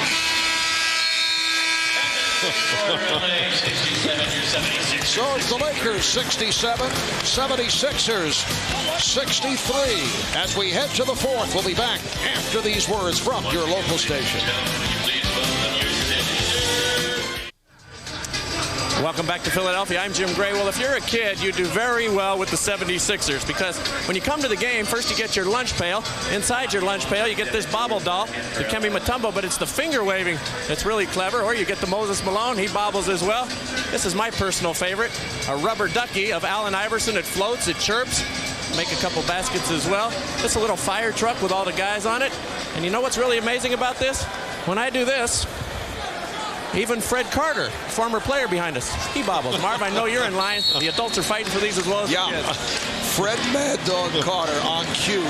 One-time 76er and Fred one-time Sixer head coach. Where's the Marv Albert bobblehead? We're working on it. That's what I want. I'm waiting impatiently. Fourth quarter is underway. 67-63 Lakers. Roger Bell cuts it to a 2-point Los Angeles lead. And the Lakers open up this fourth quarter with a backcourt of Kobe Bryant, Derek Fisher, Samaki Walker, Devin George, Robert Horry up front. So Shaquille O'Neal coming off a strong third quarter, sitting down, getting a rest. Keep some pressure on Bryant, make him take some tough shots. Well, Bryant draws the foul. In the third quarter, the Lakers with 22 points, and Shaq and Kobe combined for 17 of those 22 points. Corey Blunt picked up the foul. The game for the Lakers in the fourth quarter, as Derek Coleman checks in, is going to be about poise, discipline, and confidence. Things they've picked up over the last couple of years in their championship runs. Well, Philadelphia, though, when Kobe's coming down the lane, you got the Kembe Mutombo there to block the shot. Don't let the little guys come in and mess it up down low. Remember the fourth quarter in Los Angeles. It was Kobe Bryant who struggled the entire game. You told me he shouldn't have been playing. He couldn't breathe, and he made the final 8 points and all the big shots. You've got to keep the big hitters under control if you're going to close them out. Kobe playing with those bruised ribs, able to hang in. And he pulled it out for the Lakers down the stretch. Lakers now lead 69-65. A minute gone by in the fourth quarter. And that means Allen Iverson has to wake up. He's got to get going offensively. Coleman played very well. Derek Coleman, in only his second game back after that inflamed left foot injury against the Celtics the other night, he was 2 for 10, but had 11 rebounds and played very well defensively. Played far too many minutes, both according to Derek and Larry Brown. 39 minutes, excuse me. What he does is get great rebound position, so he doesn't jump as well as he used to, but if he's there with that wide body, he's going to control it. Oh, Claxton able to work his way free. The tip by Coleman. Derek Coleman has tied the game at 69. Will Derek Coleman be enough to shift the balance of power? Turnover Lakers. And a good play defensively by Coleman in fronting Walker. Derek Coleman has the ability to turn and pop right away. Most of the time he likes to pump fake. He had Horry down, and you'll watch his position. He's on the inside, and the ball goes up once, twice, there with the left hand for the tip. For Derek Coleman, it's his second go-around as a member of the Sixers. Iverson, yes, he thought he was fouled. Sixers now lead by 2, 71-69. Momentum swinging to Philadelphia. They've got to lay off the referees and just play basketball. Bryant guarded by Bell. Coleman over to help. Fisher stepped out of bounds. He was backing deeper into three-point territory and stepped out. Which coach is a better spectator than Phil Jackson? Anybody watch a game better than Phil Jackson does? Steve, very patient. He's got 8 championship rings. He's got Shaquille O'Neal and Kobe Bryant on his team. That's been his style, though, right from the start of his career. Iverson draws the foul. Just because you're not up jumping around doesn't mean you're not coaching, Steve. Please. Let's not mistake activity for achievement here. Very well put. Iverson should have him jumping up and down and being involved. But, I mean, he is the kind of a coach that can take 20 points being thrown on his team and just sit there and give him that quizzical look. You're going to play today or what? If the coach is out of control, if the coach is losing his composure, what do you expect the players to do? Well, Jackson is a leader by example. Are you talking about a lot of other coaches? Watch out. Iverson at the line for the first time today. Phil, incidentally, is now 13th all-time on the coaching win list, 697 during the regular season. Recently passed by his mentor, the late Red Holzman. Much of Red's coaching philosophy lives on in Jackson, who played his first 10 seasons under Holzman as a New York Knick. And Red was that style, very laid back. Red was a great coach. Speaking of late coaches, Derek Fisher from downtown, and that is his first field goal. So the Sixers lead by 1. Do you believe Jackson will stop coaching after 2004? You know him well.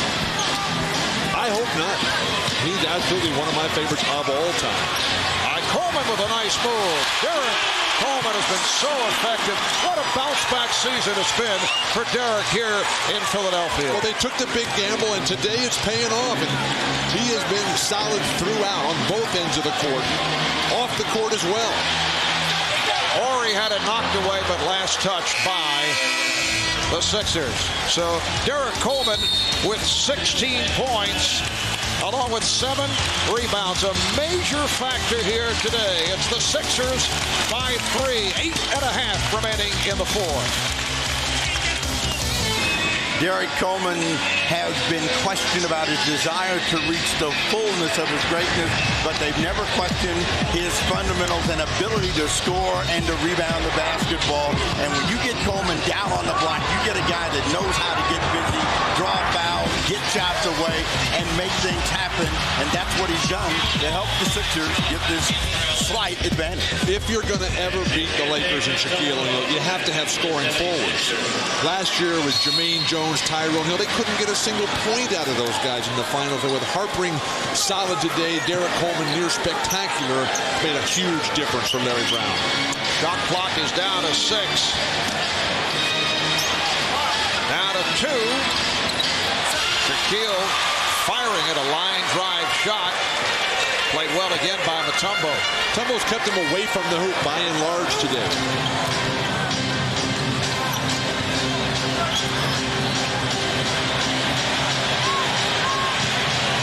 Coleman spinning his way on Horry. Now this is just a classic example of what you need. Someone who, other than Allen Iverson, who you can run an offense through. They clear it aside, they dump it in. It'd be nice to get a little bit of ball movement on the weak side, maybe a split on the strong side to give Derek some options. He's just playing too well right now, though.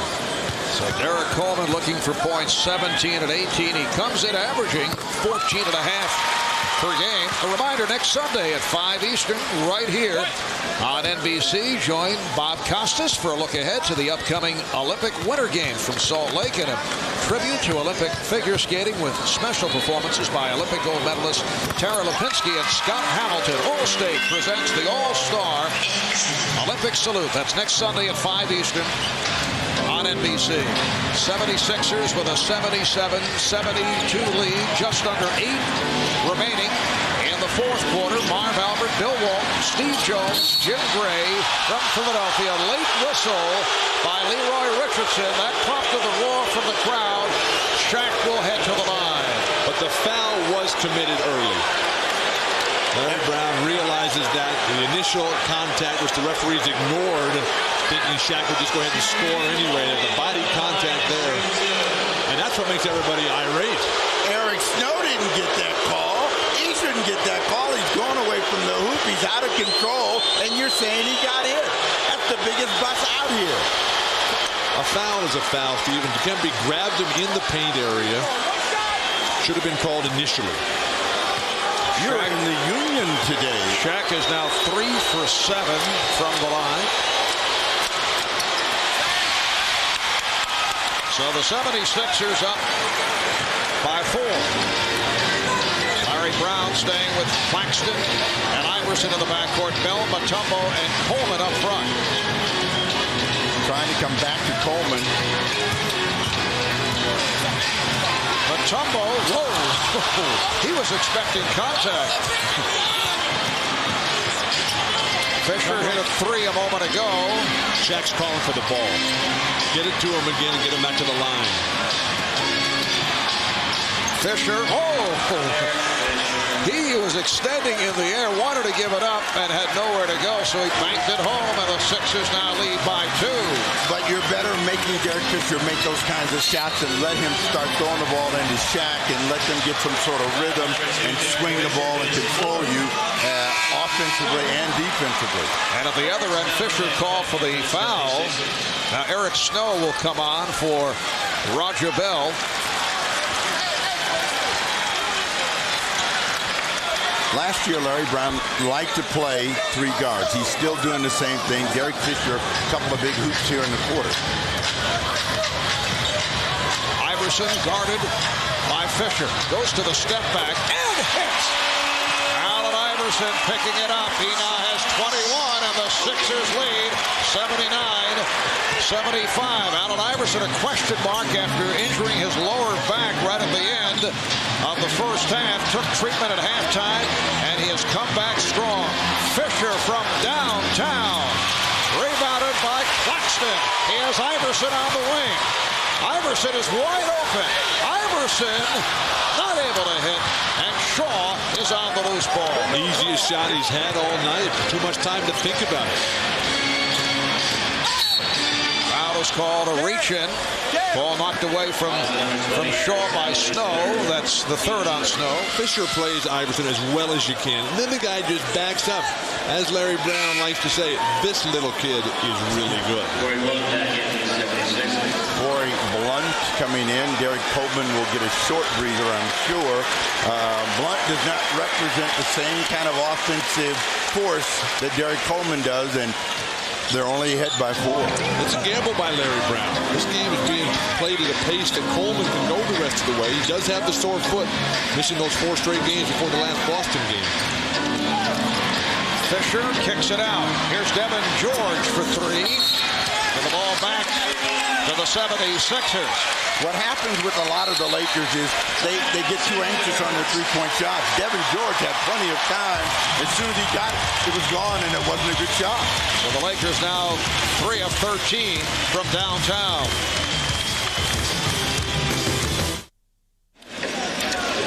Well, the All-Star starters for the East and the West were officially announced yesterday. Look at the Eastern Conference All-Stars. Vince Carter, Dikembe Mutombo, Antoine Walker will be up front. Allen Iverson and Michael Jordan at the guard. So the Sixers with 2 representatives. Same for the Lakers. Kevin Garnett along with Shaq and Tim Duncan on the front line. And Kobe Bryant and Steve Francis in the backcourt. Now the NBA selects the coach of the top team in each conference based on win-loss records. As of today, January 27th, Byron Scott has clinched it in the East. If the Lakers win here today, it means Phil Jackson will coach the Western squad. The All-Star game here in Philadelphia to take place 2 weeks from today. Eric Snow off the crossover, going at Shaquille O'Neal and draws the foul.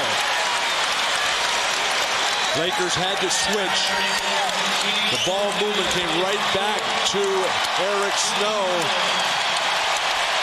who just puts on a myriad of moves until Shaq finally goes for one, loses his balance, Shaq does, and then again the foul for his 4th.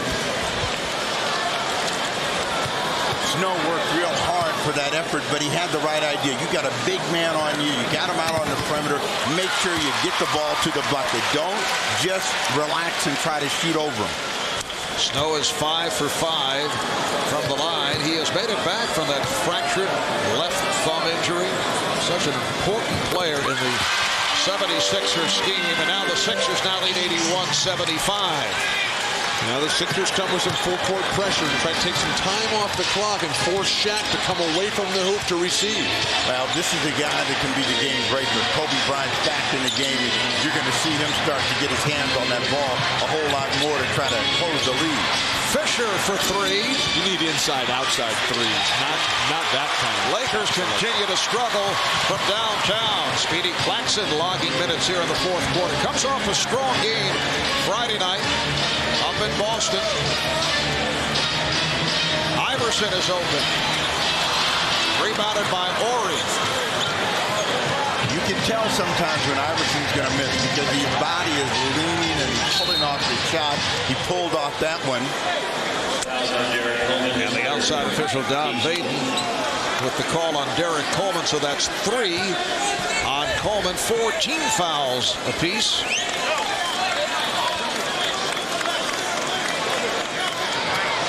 Phil Jackson going with Fisher and Bryant in the backcourt. O'Neal up front with Morey and Fox. And Rick Fox with 10 points. 76ers now lead by 4. One of the reasons Philadelphia has been able to stay out in front here is they're clobbering the Lakers on the boards. 49-37, plus 12 on the backboards today. They got it where they wanted. Let's see if Coleman can do something with it. Not a good effort that time. He didn't go up with his best shot after working so hard to get it down in the post, and that's going to get the Lakers the ball back. And he's playing against Robert Horry, who's a phenomenal individual as well as team defender. Single coverage on O'Neal, gets in deep. Nothing that Dikembe Mutombo could do against Shaquille O'Neal, and the Lakers are within 2. But the repertoire for Shaq, move Mutombo up the lane and then reverse pivot, initiate contact we talked about in the open, and just lay it in off the glass. Iverson just 9 for 27. That was intended for Coleman. The power, the finesse, this unique combination. The little dribble up the lane, forcing Mutombo to commit to the middle where Shaq loves that jump hook. Now Matt Harpring checks back in, replacing Speedy Claxton. Just under 4 minutes remaining in the fourth. Lakers with the ball trailing by 2 points. Bryant with the pass for Ori, trying to get it back. Overpassing. Here comes Snow. Well, he fools Coleman. Sloppy play at both ends.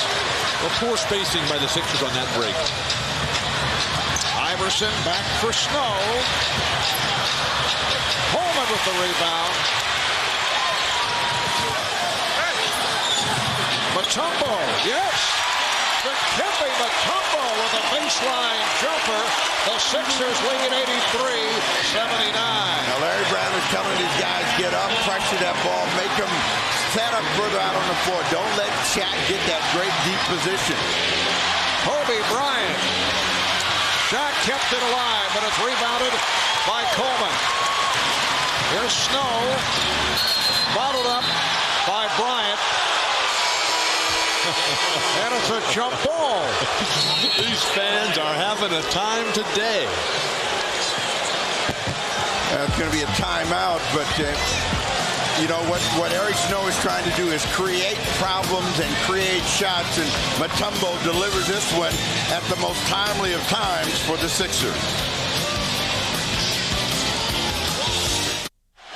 For the Lakers, it is game 1 of a 5-game road trip. They come off the win at home against San Antonio after struggling, losing 5 of the previous 7. The 76ers have won 6 of the last 7. They have turned things around after the slow start. They're at the 500 mark at 21 and 21. Coleman, rebound Mutombo, who has had a brilliant afternoon. For Dikembe, it is rebound number 18. 2.5 remaining. In this fourth quarter, the Sixers with the new 24. They lead by 4. Iverson, he thought he was fouled. Phil Jackson has just told his team, no more second shots, guys. You got to get the rebound, and they have not done a job on the board. Shaq early and often in the shot clock here. Here's Fisher for 3. He's been off, rebounded by Coleman. The next foul for each team would put them over the limit Lakers 2 timeouts left. Sixers have 2 and a 20 with just under 2 to go in the fourth. Sixers up by 4. Crowd on its feet. Shot clock to 5. Iverson, yes! And the Sixers now lead 85-79, and Phil Jackson wants to talk it over.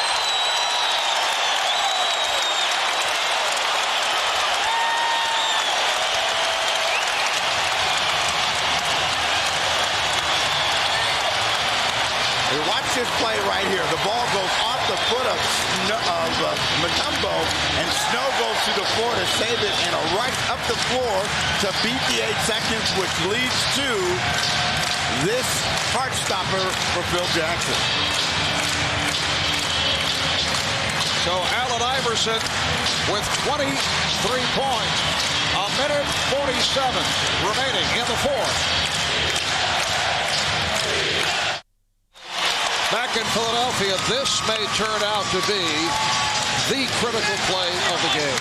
Yeah, there's no question. Eric Snow heads up. Look how close this ball is to going out of bounds to make the save. They had a 4-point advantage, and out of it, it results in this 2-pointer for Iverson to give him a 6-point lead, and the crowd feels one more bucket, one more big play by Eric Snow, and the deal will be sealed. But the Lakers are in heaps of trouble right now. They've been settling for the perimeter game. They're only 3 for 15 from behind the arc.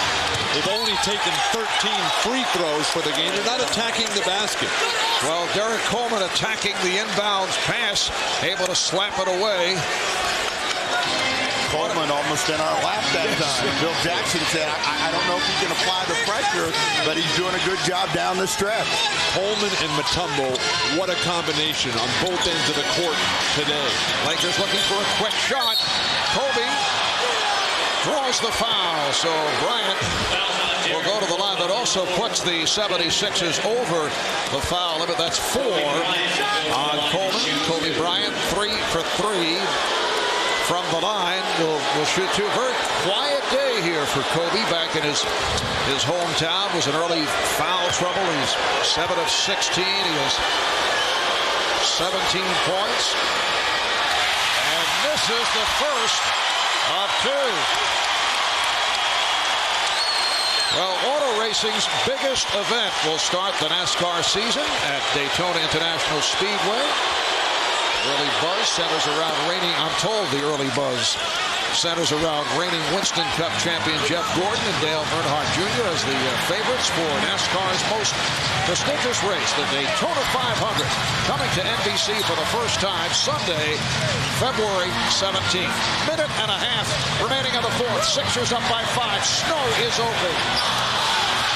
Rebounded by Ori and a foul against the Sixers, and not a good foul. Stops the clock. Gives the Lakers a chance to cut into that lead. It appeared as if Ori was going to the ground on his own. He had to jump back for this long rebound. It was too far underneath the basket as Derek Coleman had inched his way in there. Larry Brown. Tough to be a coach in this league. Well, you know, you talk about games being important. Talked about how important it is to the Lakers to start their 5-game trip with a win, but the Sixers are trying to climb back to the top of the Eastern Conference, which they won a year ago. If they could win today and back it up with a win against Minnesota here on Tuesday, they would really be sending a message to the rest of the East that they're on their way back. One shot! Ori, a 73% free throw shooter on the line for the first time. As you saw, that was number 5 on Coleman. A minute 24 remaining in the fourth, and a 4-point game.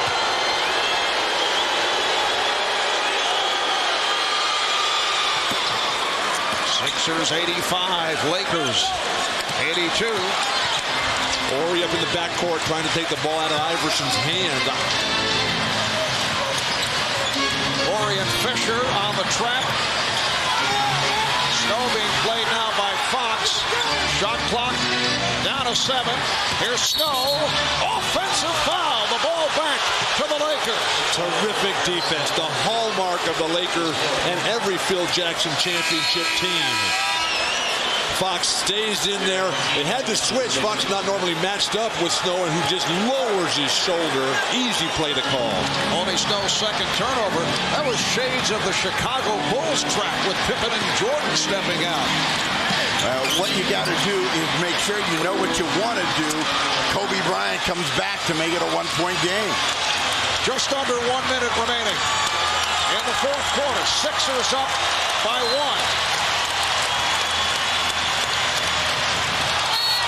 And away from the ball, Iverson hits the floor. It is called on O'Neal. That is number 5. Lakers over the foul limit. So Iverson to the line. Shaq can't believe it. He's standing there, and Allen Iverson runs full speed right into him, falls over, and they call the foul on Shaq. He's supposed to get out of his way. Reggie Miller. When Shaq is running, when Allen's running away from the basket, he's supposed to just get out of his way.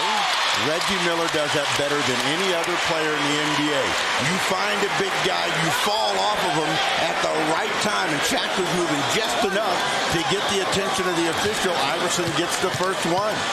You got to get some breaks in these games. There's my glass. No. I don't even want to look through those things.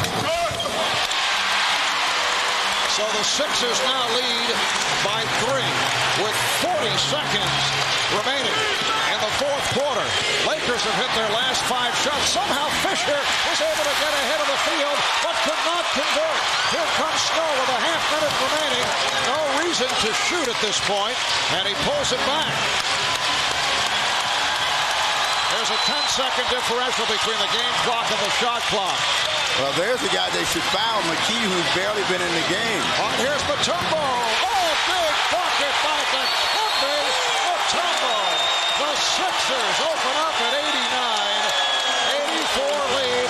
Lakers use their final timeout with 14.5 seconds to go in the fourth.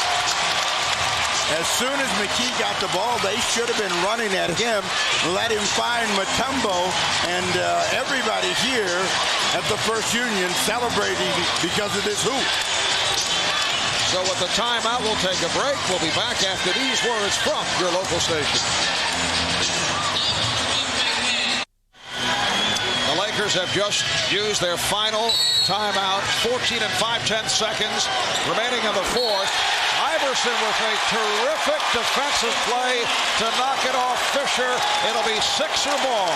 They lead by 5 points. 76ers on their way to making it 7 wins.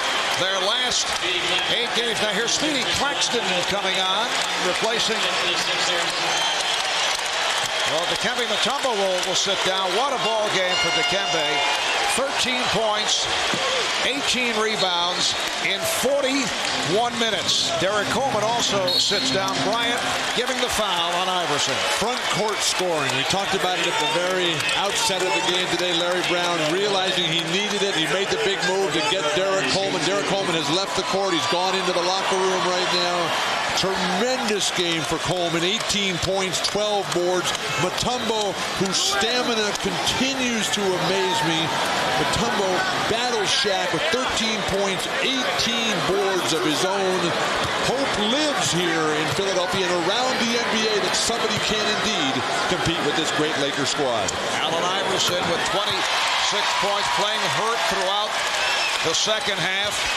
Not shooting well, 10 for 29, but he has done it in the second half, and the Sixers now lead by 7 points, 91 to 84.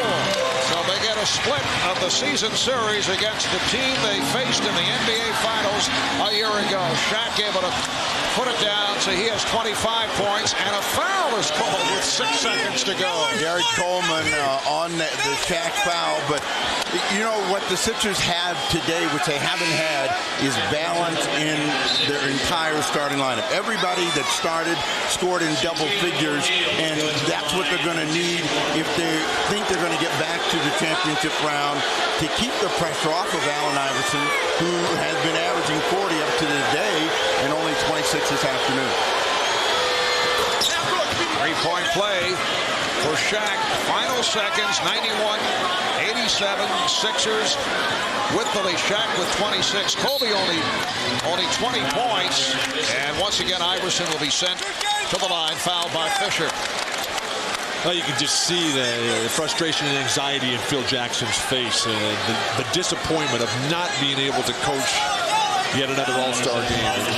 It's got to be one of the crushing blows in his Hall of Fame career. Well, Phil is one who has expressed he loves the whole All-Star weekend, but he would prefer watching it on television. And although obviously he would have liked to have won here this afternoon, he wanted the three-day rest. And with the Sixers beating the Lakers, it means that Don Nelson of the Dallas Mavericks will be the coach of the Western Conference All-Stars. What a resurrection. What a turnaround for Dallas. Mark Cuban putting it all together. Congratulations to Don Nelson. Sixers now lead 93-87. Here's Fisher for three. O'Neal for the count. No, academic.